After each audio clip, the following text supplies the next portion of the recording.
జంగ్సిరి చిన్నప్పటి నుంచి దెయ్యాలను చూడగలుగుతుంది. తను ఒక కాఫీ షాప్‌లో పార్ట్ టైమ్‌గా జాబ్ చేస్తుంటుంది. ఒకరోజు అక్కడ సాంగ్ జిన్‌చాన్‌ని కలుస్తుంది. అతనికి తను గోస్ట్ అని తెలీదు. తన గతాన్ని కూడా మర్చిపోతాడు.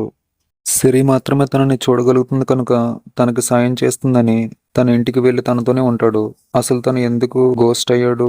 సిరి దెయ్యాలను ఎలా చూడగలుగుతుంది? వాటి వల్ల వచ్చిన ప్రాబ్లమ్స్ ఏంటి? సిరి జిన్‌చాన్‌కి ఎలా సాయం చేసిందనేది ఈ మూవీలో చూడొచ్చు.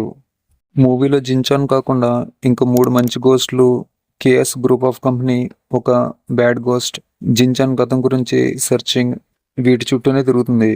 కొన్ని సీన్స్‌కి లాజిక్స్ అండ్ క్లారిటీ లేదు. క్లైమాక్స్‌లో కెమిస్ట్రీ బాగా వర్కౌట్ అయింది.